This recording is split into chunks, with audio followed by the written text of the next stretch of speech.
Hi friends, ഇത് ഞാൻ അടിപൊളി ടേസ്റ്റ് ആയിട്ടുള്ള വളരെ എളുപ്പത്തിൽ തയ്യാറാക്കാൻ പറ്റുന്ന ഒരു ബ്രെഡ് പുഡിങ്ങിൻ്റെ റെസിപ്പി ആയിട്ടാണ് വന്നിരിക്കുന്നത്. അപ്പോൾ നമുക്ക് നേരെ വീഡിയോയിലേക്ക് പോവാം. അപ്പോൾ ആദ്യം തന്നെ ഒരു പാനിലേക്ക് 1 ടീസ്പൂൺ ബട്ടർ ഇട്ട് കൊടുക്കാം. അപ്പോൾ നിങ്ങളുടെ കയ്യിൽ ബട്ടർ ഇല്ലാന്നുണ്ടെങ്കിൽ നെയ്യ് എടുത്താലും മതി. അപ്പോൾ ഇതൊന്ന് മെൽറ്റായി വരുമ്പോൾ ഇതിലേക്ക് 2 ബ്രെഡിൻ്റെ സൈഡെല്ലാം കട്ട് ചെയ്ത് മാറ്റിയതിന് ശേഷം അത് ഇതിലേക്ക് ഇട്ടിട്ട് തിരിച്ചും മറിച്ചിട്ടിട്ട് ഒന്ന് ടോസ്റ്റ് ചെയ്തെടുക്കാം. അപ്പോൾ ഈ ഒരു രീതിയിൽ ടോസ്റ്റ് ആയി കഴിഞ്ഞാൽ തന്നെ നമുക്കിത് പാനിൽ നിന്ന് മാറ്റാം. അതിനുശേഷം ഈ പാനിലേക്ക് നമുക്ക് 300 ml പാൽ ഒഴിച്ചു കൊടുക്കാം. പാലൊന്ന് ചൂടായി വരുമ്പോൾ 1 ടേബിൾ സ്പൂൺ കസ്റ്റാർഡ് പൗഡറിലേക്ക് ഈ ചൂടായ പാൽ കുറച്ച് ഒഴിച്ചു കൊടുത്തിട്ട് നന്നായി ഒന്ന് കട്ടയില്ലാതെ മിക്സ് ചെയ്തെടുക്കാം.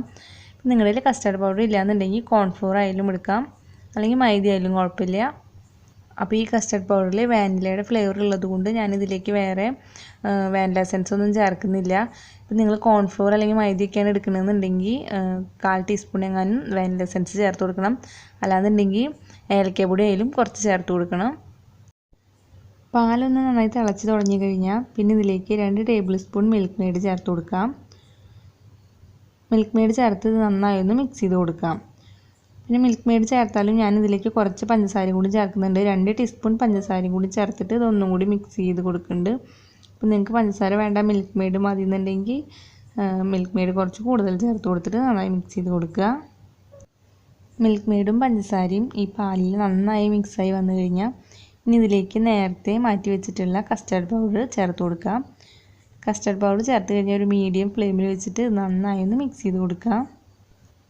അപ്പോൾ ഈ ഒരു കൺസിസ്റ്റൻസി ആവുമ്പോൾ തന്നെ നമുക്ക് ഫ്ലെയിം ഓഫ് ചെയ്ത് കൊടുക്കാം. ഒരുപാട് തിക്കാക്കി എടുക്കേണ്ട ആവശ്യമില്ല. ഇത് നന്നായി ചൂടാറുമ്പോൾ നമുക്കിത് സെറ്റ് ആവാനായിട്ട് വെക്കാം. അപ്പോൾ അതിന് വേണ്ടി ഞാനിവിടെ 2 ബൗൾ എടുത്തിട്ടുണ്ട്. അപ്പോൾ അതിലേക്ക് നേരത്തെ ടോസ്റ്റ് ചെയ്ത് വെച്ചിട്ടുള്ള ബ്രെഡ് ആദ്യം തന്നെ വെച്ച് കൊടുക്കാം. ഇനി ഇതിൻ്റെ മേലേക്കായിട്ട് കസ്റ്റാർഡ് പൗഡറിൻ്റെ മിക്സ് കൂടി ചേർത്ത് കൊടുക്കാം. അപ്പോൾ എൻ്റെ ഈ ചാനൽ പുതിയതായിട്ട് ആരെങ്കിലും കാണുന്നുണ്ടെങ്കിൽ പ്ലീസ് ചാനൽ സബ്സ്ക്രൈബ് ചെയ്തൊന്ന് സപ്പോർട്ട് ചെയ്യാം. സബ്സ്ക്രൈബ് ചെയ്യുമ്പോൾ തൊട്ടടുത്തുള്ള ബെല്ലൈക്കൺ അമർത്തി അതിൽ ഓൾ പ്രസ് ചെയ്യാൻ മറക്കരുത്. അപ്പോഴാണ് ഞാനിടുന്ന വീഡിയോസ് നിങ്ങൾക്ക് നോട്ടിഫിക്കേഷനായിട്ട് കിട്ടുള്ളൂ. അപ്പോൾ ഞാനിവിടെ കസ്റ്റാർഡ് പൗഡറിൻ്റെ മിക്സ് എല്ലാം ബൗളിലേക്ക് ഒഴിച്ച് കഴിഞ്ഞിട്ടുണ്ട്. ഇനി ഇതിൻ്റെ മേലേക്കായിട്ട് നിങ്ങൾക്ക് ഇഷ്ടമുള്ള ഫ്രൂട്ട്സും നട്ട്സും ഇട്ട് കൊടുക്കാവുന്നതാണ്. ഞാനിപ്പോൾ ഇവിടെ കാഷ്യൂ നട്ടും ചെറിയാണ് സ്ലൈസ് ചെയ്തിട്ട് കൊടുക്കുന്നത്. അപ്പോൾ നിങ്ങൾക്ക് ഏത് നട്ട്സും ഫ്രൂട്ട്സും വേണമെങ്കിലും ഇതിൻ്റെ മേലേക്ക് ഇട്ട് കൊടുക്കാവുന്നതാണ്. ലാസ്റ്റായിട്ട് ഞാനിതിൻ്റെ മേലേക്ക് കുറച്ച് ബൂസ്റ്റ് ഒന്ന് വിതറി കൊടുക്കുന്നുണ്ട്. അപ്പോൾ കാണാനൊരു ഭംഗിക്ക് വേണ്ടിയിട്ടും പിന്നെ എക്സ്ട്രാ ഒരു ടേസ്റ്റിന് വേണ്ടിയിട്ടും ബൂസ്റ്റും കൂടി ചേർത്ത് കൊടുക്കുകയാണ്. ഇനി ഇത് നന്നായി തണുത്തതിന് ശേഷം കഴിക്കണം. അപ്പോഴായിരിക്കും നല്ല ടേസ്റ്റ് ഉണ്ടാവുക. അപ്പോഴേക്കും താഴെയുള്ള ബ്രെഡെല്ലാം നല്ല സോഫ്റ്റ് ആയിട്ട് കിട്ടിയിട്ടുണ്ടാവും.